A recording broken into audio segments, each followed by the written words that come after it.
The Jersey Swap podcast is sponsored by Apollo Home. Folks, spring storms can be a stressful time for homeowners, especially this weekend. If you need any help with sump pumps or yard drainage, give Apollo Home a call. They are offering a free consultation to all CST listeners. So give them a call, send them a text, or book online at apollohome.com. The Jersey Swap podcast is also sponsored by Beyond Exercise. Beyond Exercise is a local physical therapy and fitness business that helps people stay active and injury free. In fact, they help some of our local MLS, MLS Next, and FCC Academy players with their health and performance needs. Check out their suite of services at gobeyondexercise.com. Okay, welcome back to a very special episode of the Jersey Swap podcast. You know, I have all my reasons for calling this podcast what it is, but to distill it into one moment, it came from how I treated one team's particular jersey. The New England Revolution, they were a hometown team before I came down to Cincinnati. So I had some kits on me in a lapse of judgment before a match in 2019. I had everybody stomp all over it as a sign of just pride and all that. And every year I use this moment to apologize to Revs fans. All my friends got really mad about that. It won't happen again. We have with us Tom. I want to say Pinzone. Pinzone is the Italian way to say it, but we've been here long enough that Pinzone is perfectly fine. We have Thomas from Revolution Recap. So I can atone for my sins here, and we can talk a little bit about this upcoming matchup between FC Cincinnati and the New England Revolution. Thank you for joining us this week, Thomas. Yeah, my pleasure. Like I was saying, it's always fun to kind of talk to people on the outside of the experience that we're going through up here. The spirits seem to be quite a bit higher with many other teams around the Eastern Conference. So yeah, more than happy to commiserate with somebody else that's outside of this little bubble that we're all stuck in up here in New England. We sympathize with you, but not to the point that we sympathize with Caleb Porter. So we'll keep it at that. But I think we want to cover definitely much more about the team itself. There's been a lot of retread, a lot of renovation of this team. But first of all, how are things at Revolution Recap? And also, how did you get involved with the podcasting scene? So I had coached soccer for 12 years. And I'd kind of scaled that back and started just working just a regular job full time. And it was really kind of scaling back my coaching. And I actually reached out to the guys at the Blazing Musket, which is a site that covers mostly the Revs, but all soccer in New England. Started doing some writing for them. Initially, I was just doing articles for Rhode Island FC. They were signing a bunch of players. And then just kind of pretty much just invited myself on to Revolution Recap. They were looking for someone to come on. I said, yeah, sure, I can do it. These guys didn't really know me from a hole in the wall. They didn't even know if I could talk in complete sentences. But they gave me a couple shots, and I was able to come on board last season as a rotating co-host along with Andy Judd, who was also at the Blazing Musket. And of course, Greg and Sean have been doing this for a long time. I think since 2015, and Sean's been doing this show in one form or another going back like 20 years. So Sean's been kind of carrying this torch for a while, and the four of us, we have a really good time. It's funny. I've been on this. This is my second season on the show, and some people think I'm a little too negative from time to time, but I do try and remind them that the first experience any of them had with me was during a season which the team finished in 14th place. So it's been a struggle to be Mr. Optimism. But other than that, it's a great time. We have fun with the show. We have great listeners. We get great questions every week.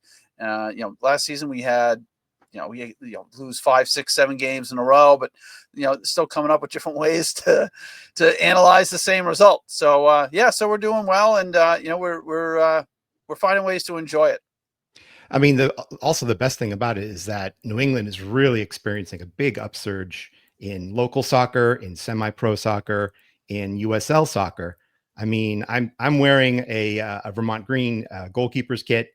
Been a big fan of Vermont soccer. I mean, college soccer. They won the D1 tournament, as far as I recall, and oh yeah.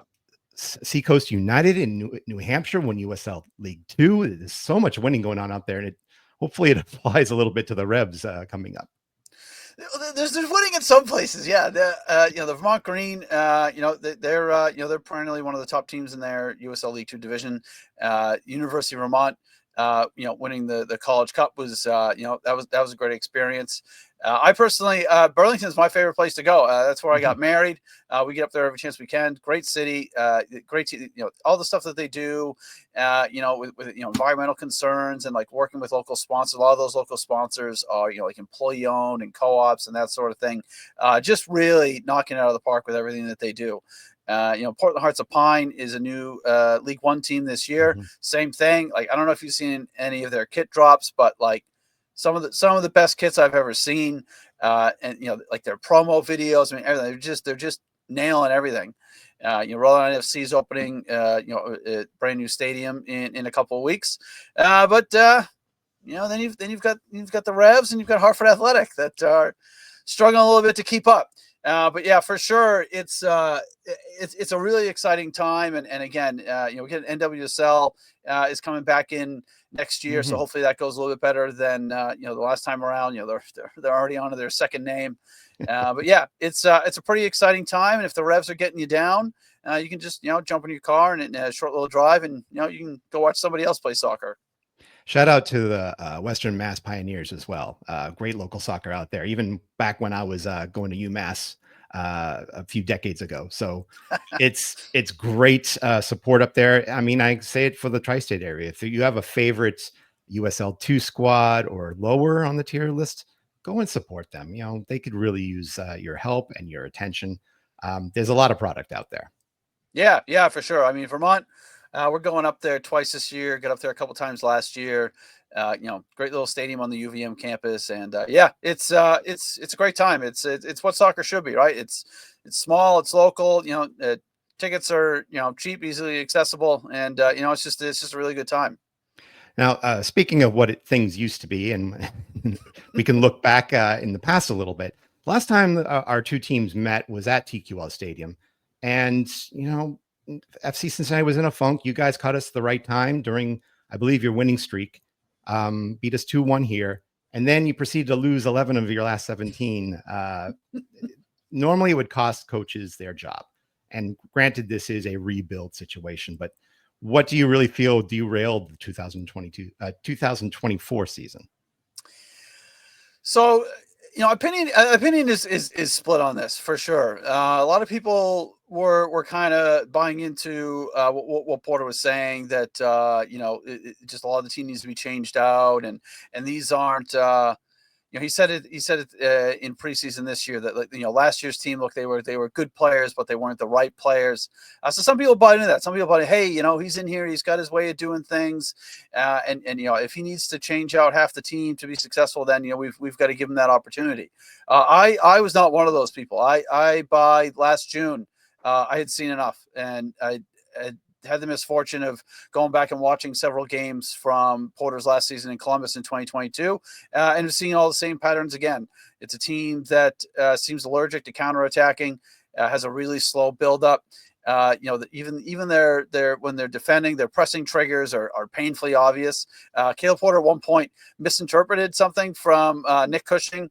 It was Nick Cushing at New York City FC. He said that their pressing triggers were something along the lines of like their pressing triggers were like easily identifiable, and Porter twisted that into a compliment, which is a bit of a bizarre one. So there was, again, definitely a split as to what needed to change after a disastrous season. I mean, the team was giving up goals left, right, and center. DeJuan Jones was traded. A lot of people really had difficulty wrapping their heads around that one. Not sure as to why you would get rid of, one of the best outside backs in the league, who, I think he's moved on. He seems to be having a pretty good time playing with Columbus, as almost any player would. So yeah, it was a very up and down season. And, it was, at first it was, well, we're playing the CONCACAF Champions Cup, so, what can we really do? But there's 9 other teams that were playing in that same competition and not doing as poorly as the Revs.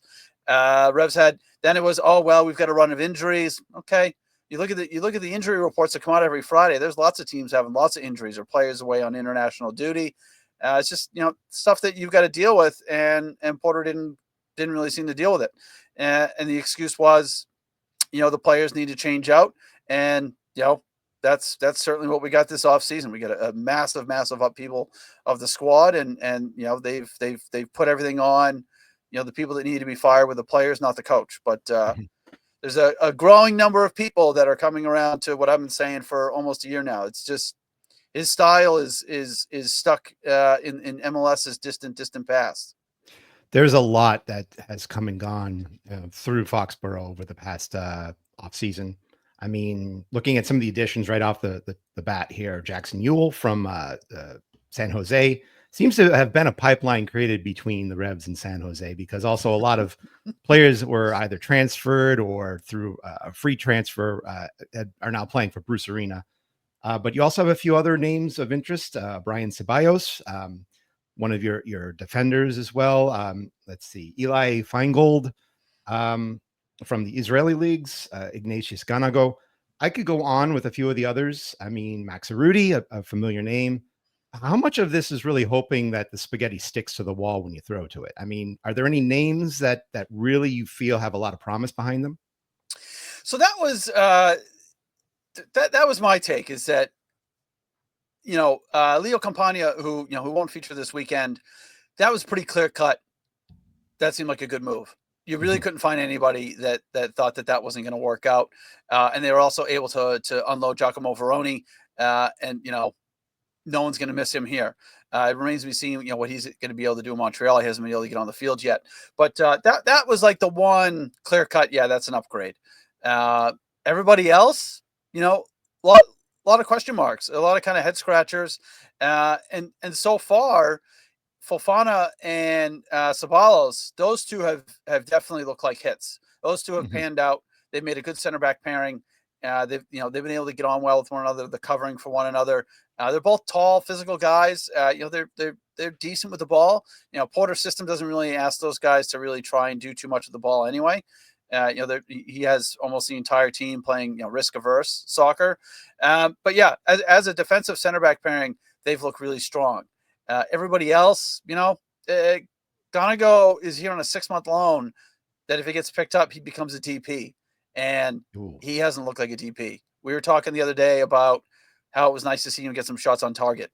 And that's not the kind of stuff you want to be talking about. You want to be talking about, hey, this guy that could become a high-paid player shot the ball, and it ended up being on target. But that was an improvement over what he's done so far. So Ganago remains to be seen if he's going to work out. Max Urruti is starting now because Campagna is injured. Transfermarket.com thought Max Urruti was retired, and that seems like that should have been the path that he should have gone down. He was signed for like good vibes in the locker room, and now he's starting and playing big minutes up top, and he's been anonymous, and that's probably the nicest way I can put it. So yeah, a couple of these guys have panned out. Jackson Ewell, Caleb Porter was all about Jackson Ewell in preseason, but he's gone back to he's gone back to Matt Polster, who he can't seem to resist the urge to get him in the team. So Jackson Ewell, haven't seen much of him the last couple of games, so it's been kind of a mixed bag. And again, that's if you were in agreement that all these changes need to be made in the first place. That's the whole other side of this crazy season we've had. Yeah, I mean, the names I think are interesting. I really haven't been able to process too many of them. I really thought that Leo Campagna was going to be the game changer, but to have him go down early with an injury, I mean, they were saying 3 to 4 weeks, which, to be honest, looking at that injury, it looked like it was going to be much worse than that. Is the prognosis basically that? Yeah, he is a week or two away. So I think he's probably gonna just miss out on this game against Cincinnati. It sounds like he might be in line to be involved in some capacity against Atlanta. And Thomas Chonkalai, who's a DP, he's on that same timeline as well. Now he's been out with an ACL injury since last year. So that was a real devastating injury, but it seems to happen to, Dylan Barrero had a similar injury. He was out for a year, came back, totally lost his form, totally lost his way. He's no longer here. So people are excited that Chonkalai's coming back. What they forget is Chonkalai really struggled under Caleb Porter's system before he got hurt. And two, we don't know how long it's going to take him to recover from that ACL injury. A lot of people thought that that Will Sands was a solid up and coming player up until his ACL injury, and that is, I think that's getting on 18 months in the past for him, and he just doesn't look like somebody that can play at MLS level anymore. So you never know what these guys are going to look like when they come back from an ACL injury. Yeah, I mean, Chancalay has had, his abbreviated season so far, 4 goals in 14 or so games, I want to say, with the Revs, if I'm reading it right. Maybe not. Probably not. Yeah, no, he came in. So he came in, made a big impact at the tail end of the 2023 season. And, we were really excited. And Porter seemed to kind of turn him into some sort of like a wide playmaker where he would stretch the field and was like spraying passes to the opposite flank. Kind of a weird way to utilize a player that had shown very quickly that he was capable of scoring goals. And then he was shooting from he was shooting from 30, 35 yards. I mean, just crazy distances. It took him 40, 45 shots last year to find the back of the net because he's just spraying passes and shooting from everywhere. So again, it remains to be seen what happens when he comes back. If he gets up to speed, it'll be well past the Cincinnati game, but second time around when these teams meet later in the season, it's anyone's guess, honestly. Luca Langoni came in last year, big impact on the right side, scoring goals, setting players up. Looked like they had hit again. They'd hit on another wide player. He looked electric. This season, he's been off to a really slow start. And you can say the same thing for Alisson Youssef. Same thing. Came in playing 1-2s, making things happen in the middle of the field. And then this season, he's been much more reserved. And people that are more in line with my line of thinking, it's very clear. They came in and they were playing on their natural instincts, but now they've been porterized, and all of a sudden they're timid and they don't want to take risks. It's tough times. Porterized is an incredible verb stem there. I mean, I know it's easy to tack on IZE at the end, but that's an incredible way to put it. I mean, we know Porter very well from his time with Columbus and the shush games that he introduced where he silenced the crowd from equalizers. It's quite possible that that's still in his system. We'll see if he can put together a decent team for the Saturday's game. Looking at some of the other subtractions here, you mentioned Dylan Barrero. He's out the door. The likes of Tommy McNamara, Tim Parker, Nick Lima, Bobby Wood. These are all names that probably have had their time in the limelight, and maybe that it's passed. But are there any of these that you feel could have stuck around and really helped out? I mean, look, a lot of people are a big fan of Dave Romney, myself included. I think there's a different version of this team where the Revs sign a coach that plays a back three and puts a couple of quicker guys either side of somebody like a Dave Romney that can just kind of reads the game really well and can kind of clean things up at the back. But he seemed to kind of be scapegoated for all the goals that the team gave up last season, and they shipped him out. So a lot of people, myself included, big fan of him. He's historically good in MLS in terms of not giving away fouls, not giving away yellow cards. Like he plays a clean game, right place, right time kind of guy. Doesn't do anything too special with the ball at his feet. But it's kind of a tough sell to say you can't win with guys like Dave Romney. And then you look at Bobby Wood. When Bobby Wood was healthy, he was a great guy to come off the bench. He seemed to find a good run of form once he got healthy. He's someone that maybe could they have kept him around? Could they have given him like an extended preseason? Could they have found a way to get some production out of him? Because when he was able to play, you could see why he was a good player that had a spell over in Germany. We'd certainly rather have Bobby Wood than Max Rudy at this point right now. But some of the rest of the guys, Tim Parker didn't do much to impress anybody here, to be perfectly honest. Someone told me when he arrived that he had made the MLS Team of the Year in 2023, and I don't know what he was doing in 2023, but he certainly wasn't doing it in 2024. Nacho Hill Hill was okay, but to take up an international roster spot for a decent, winger that could play in the middle a little bit, that didn't seem to make a lot of sense. Dylan Borrero, I mean, we were counting down the days for his option to get dropped and him not to come back. I don't know what happened to him since he came back from his ACL injury, but he looked like a different person, honestly. And then Javier Arriaga. Arriaga was an interesting one because Porter brought him in, and we had to listen for 4 months. Not just Caleb Porter, but you could tell that Porter was giving his talking points to the MLS season pass announcers every single week.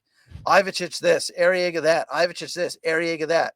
I mean, he was just talking Arriaga up so much. And then he went through a bit of a bad run of form, 4 or 5 games at the end of the season where he started to struggle a little bit. And then that was it. They dropped this option. They got rid of him.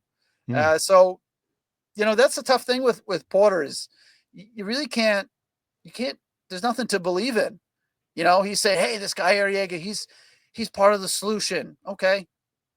Guy has a bad month. He's out of here. He preaches about this incredible playing style that is going to get forward and create chances and score goals and decide games with the ball. And then 10 games in the last season, it's I don't care what it looks like. We just need to win. I don't care how it looks. I don't care if it's pretty, like whatever we have to do. It's what happened to, what happened to Total Football Guy from 3 months ago? Like he's tough to, he wants people to give him a chance. He wants people to believe in him. And it's like, well, you got to give us something to believe in. You won MLS Cup in a COVID shortened season.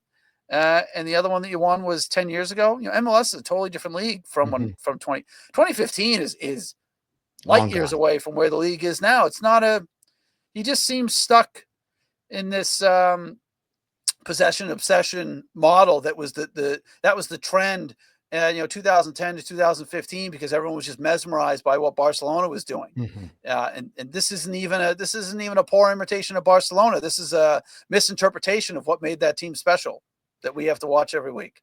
Yeah, there's we've seen it succeed here, at least in state, I should say. But I also feel that he needs that second or third season to get it done. And if it's not coming around the second season, it feels like the leash is there. I mean, you could also look at last week, though, and 2-1 victory. Granted, a lot of it came from Carles Gil's feet, but it's still a 2-1 victory. I mean, what in that match do you feel really helped this pulled this team together for a win? Well, the optimistic take, just reiterating what other people have said, not me personally, was they felt like the wide players, they felt like Langoni, had a strong game and got some good attacking positions. Kind of overlooked the fact that he was clean in on goal and decided to pass it sideways to Ganago. He hasn't scored a goal in a competitive game in 21 months. But some people are really happy with the wing play. They thought the outside they tweaked their formation, they tweaked their style a little bit, and they let both the outside backs, Peyton Miller and Eli Feingold, push up a little bit higher. Some people seem to think that had an effect on the game. But look, the reality is, I'm surprised it fooled anybody. Carles Gil took a ridiculous free kick from a tight angle, far away from goal, and put it in, and they got a 95th minute penalty.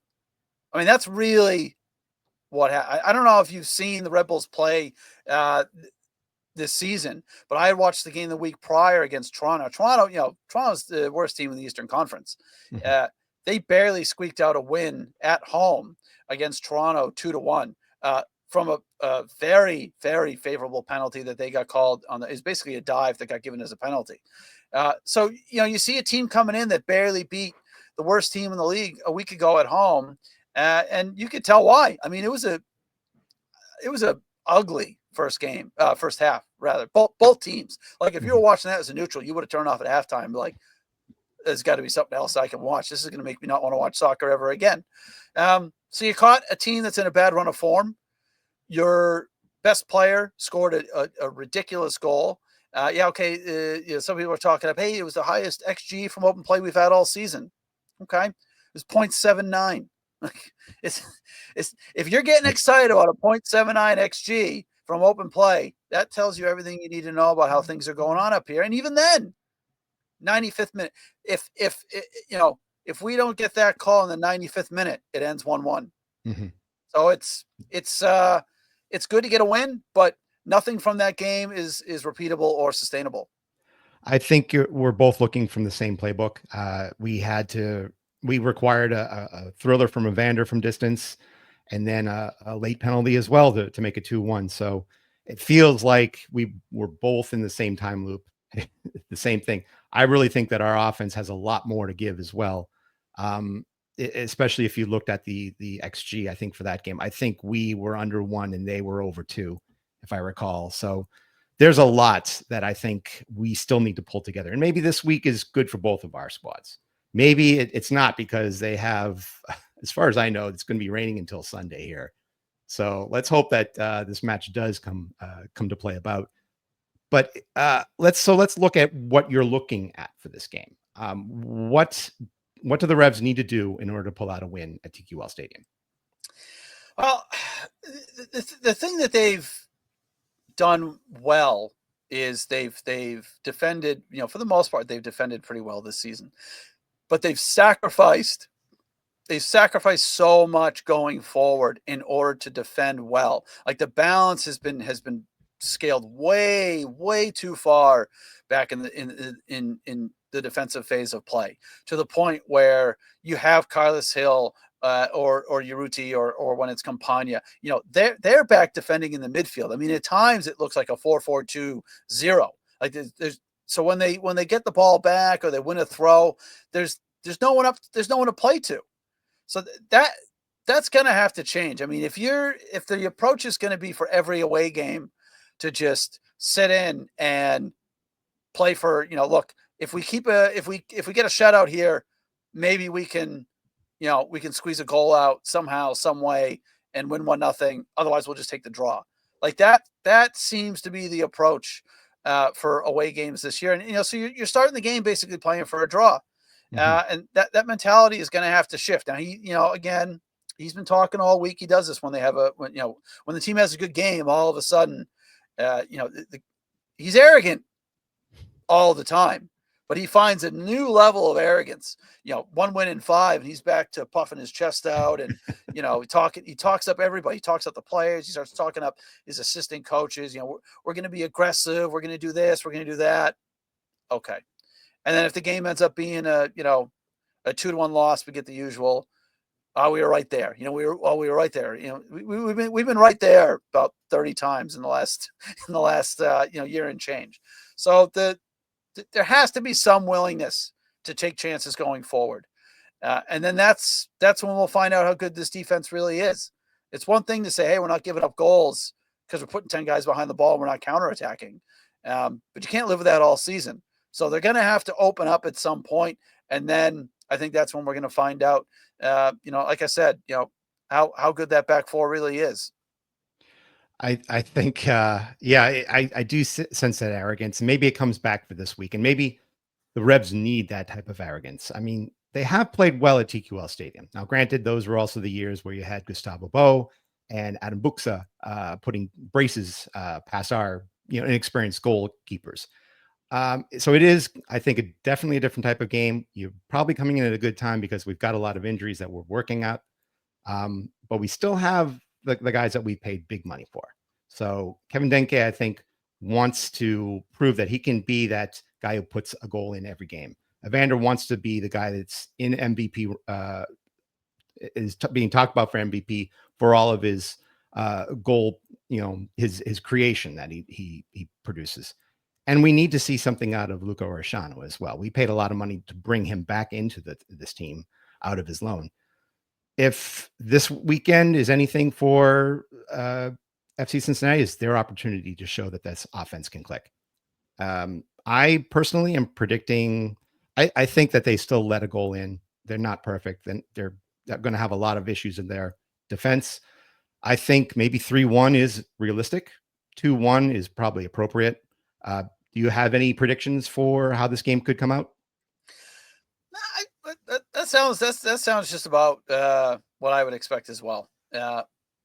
They had a tendency last year to occasionally nick an early goal, which almost doesn't help them because the team and one of our writers on the Blazing Musket, Andy Judd, broke this down, looking at the Revs in the first half versus the Revs in the second half, and it's a big drop off in terms of everything: shots on target, possession, XG, all those things trend down, and the opponents, all those stats trend up.